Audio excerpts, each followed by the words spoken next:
Hey everyone, my name is Muhammad Arif Fauzan Nazari. I want to present my presentation. The first one is poem. The first poem is The Cry of a Dreamer. Okay. I am tired of planning and toiling in the crowded hives of man, heart wavy of building and spoiling and building again. And I long for the dear old river where I dreamed my yearned away, for a dreamer lives forever, and the toiler dies in a day. I am sick of the showy seeming of a life that's half a lie, of the faces lined with scheming, in the throng that hurries by from the sleeper's thoughts, and the where I would go where the children play, for a dreamer lives forever, and thinker dies in the day. I can feel no pride, but pity for the burdens the rich endure. There is nothing sweet in the city, but the patient lives of the poor, or the little hands, too skillful, and the child mind choked with weeds, and the daughter's heart grown with full, and the father's heart that bleeds. No, no, from the street road bustle, from trophies of marsh and stage, I will fly to the woods' low rustle and the meadow's kindly page. The second poem is There is no death. There is no death. The stars go down to rise upon some other shore, and bright in heaven's jewel crowned, they shine forevermore. There is no death. The forest leaves and comfort to life the fieldless air. The rocks disorganized to feed the hungry most they bear. There is no death. The dust we tread shall chance beneath the summer showers to golden grain or mellow fruit or rainbow tinted flowers. There is no death. The leaves might fall and flowers might fade and pass away. They only await through wintry hours and the warm, sweet breath of May. There is no death. The choicest gifts that heaven had kindly lent to earth are ever first to seek again the country of their birth, and all things that for growth and joy or joy are worthy of our love and care, whose loss has left us desolate or safely generate there. Though life become a desert waste, we know its fairest sweetness, sweetest flowers, and translate into paradise, adorn immortal powers. There is no doubt. Here is an analysis of the poem There is no doubt, with attention to the specified elements of poetry, the types of poetry, narrative, and lyric. There is no doubt is a lyric poem. Lyric poetry is characterized by the expression of a personal emotion or thoughts of a speaker. This poem fits that definition is a confess that the speaker's reflections are the nature of life and that using contemplative and visual, physical tone rather than telling a story. The voice and tone of the poem's voice. The voice in the poem is that of the contemplative observer, someone who perceives and continuity of the life and transformation in nature. The speaker's voice is reassuring and philosophical. The tone of the poem is comforting and optimistic. The speaker provides a soothing perspective on that, emphasizing that is not an end, but the transformation is continuation of life in different forms. Next. Hyperbole. The poem uses hyperbole to emphasize the perpetual nature of life, such as in days shine more forevermore when referring to stars. This exaggeration highlights the eternal existence of life in some form. Metaphor. The poem is in metaphors. For example, the stars go down to rise upon some other star. Uses the metaphor of stars setting and rising to illustrate the continuity of life beyond death. Personification. The poem personifies natural elements to give them lifelike quantities. For instance, the work disorganized to feed the hungry mouse gives the works and most humans at attributes, emphasizing the cycle of life. Imaginary. Vivid imagery is prevalent throughout the poem, like the warm, sweet breath of May and rainbow tint flowers. Create with visual pictures that enhance the reader's understanding and emotional connection to the poem's themes. Okay. Alliteration. Alliteration is used to add the poem's musical quality to emphasize certain concepts. Sample includes in bright heavens, jewel, crown, and the dust with tall chains. Assonance. Assonance is a repetition of vowel sounds, appears in phrases like golden grain and mellow fruit, enhancing the lyrical quality of the poem. Rhythm and matter. The poem has a steady rhythm and consistency matter, which reflects the graduality and ongoing nature life cycles that the poem describes. This rhythmic structure supports the poem comforting and contemplative tone. Overall, meaning and emotional impact, there is no doubt. Present a comforting and optimistic view of the death as a transformation rather than the end.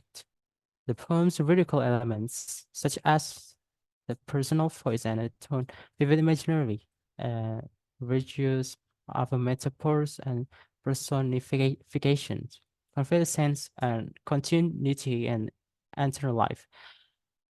The regular rhyme scheme, alliteration, assonance, and steady rhythm further enhance the soothing, reflective mood of the poem by portraying that as a natural part of life cycle and transformation. The poem, the poem offers solace and hope, suggesting that all that we love is lost, it is preserved, and in some form, contributing to the larger tapestry of existence. Number two, the cry of the dreamer. Of the dreamer. The cry of the dreamer is a lyric poem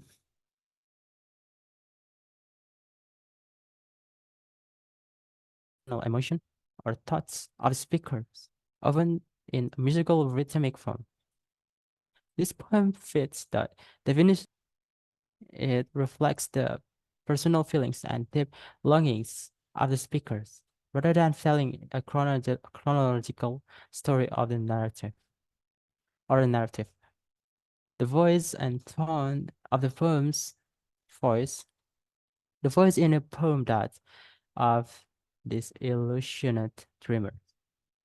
Speaker is introspective and contemplative, expressing of a profound weariness and discontent with a confessional laborious life. Hillet's tone. The tone of a poem is a blend as melancholy, weariness, and longing.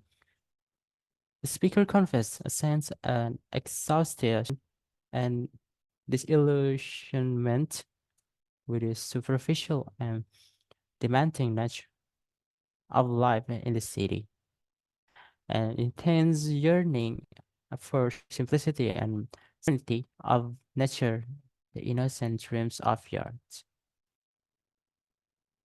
Hyperbole. The lines of the dreamer lives forever, and the toilet dies in a day. Use hyperbole to emphasize the stark contrast between the enduring nature of dreams and the fleeting, exhausting nature of hard work. Metaphor. Several metaphors enrich the poem, such as the crowded lives of man, which compares the business and collective labor of human life to a beehive, suggesting of a lack of individuality and restless activity. Personification.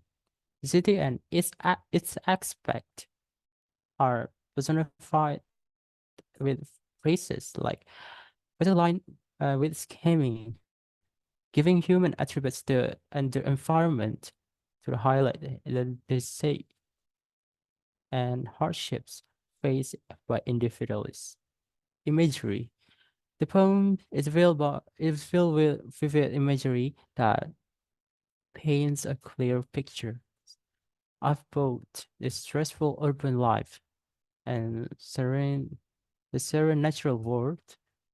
Descriptions like the deer out river and the woods low rustle and evoke peaceful, nostalgic image, constructing sharply with the urban scene, rhyme, alliteration, assonance, rhythm, and matter. Rhythmism. The poem employs the regular rhythmism, contributing to its musical, musicality. For example, the first stanza follows an ABAB rhyme schemes, which continues similarity in subsequent stand rhyme scheme. The poem employs the regular rhyme scheme, contributing to its musicality. For example, the first stanza follows on A, B, and B rhyme schemes, which continues similarity in subsequent stanzas. Alliterations. Alliteration is used to enhance the poem's musical quality. such as in showy shimming and child mind choked. This repetition of the consonant sounds helps create a rhythmic flow. Assonance. Assonance is the repetition of the vowel sounds. Appears in phrases like sleepless thoughts and therefore which adds to the poem's lyrical and harmonious quality, rhythm, and matter. The poems maintains a steady and measured rhythm, reflecting and contemplative and resigned tone of the speaker. The consistent rhythm and matter helped underscore the reflective mood, with each line carefully balanced to convey emotional weight of the speaker's lament. Overall, meaning and emotional impact, the cry of the dreamer articulates the emotional conflict between the heart's realities and of life and the idealistic dreams of the past. Through its lyrical elements, such as personal voice and tone, vivid imagery, and metaphor, the poem effectively conveys the speaker's depth, longing for the simplest, more meaningful existence.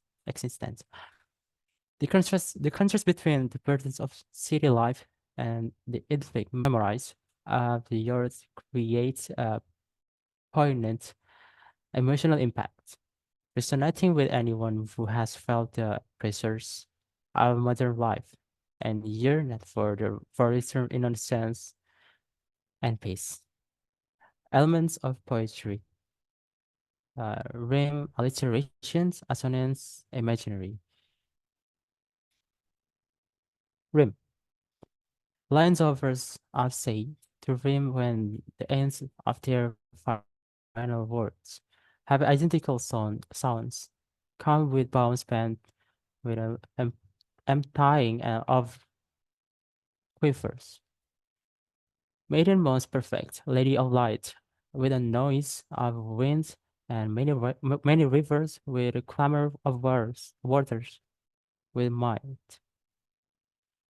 Here quivers, rivers, shivers, light, and might are rimming groups in each of these clusters with both pronunciation and spelling coincide.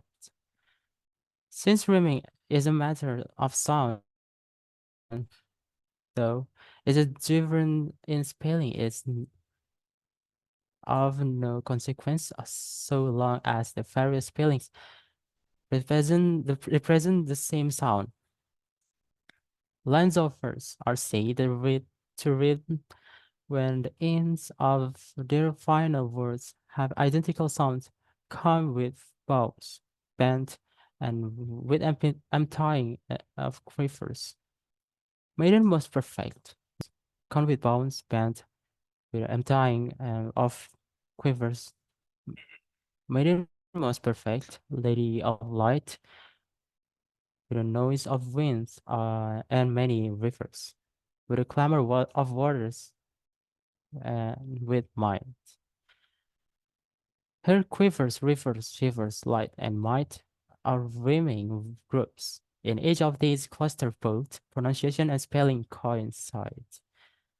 Since rimming is a matter of sounds, though, is as different in spelling of the no consequence, so long as the various spellings represent the same sound. We usually expect to find rhymes in the final positions of lines of verse. This customary use is called and rhyme.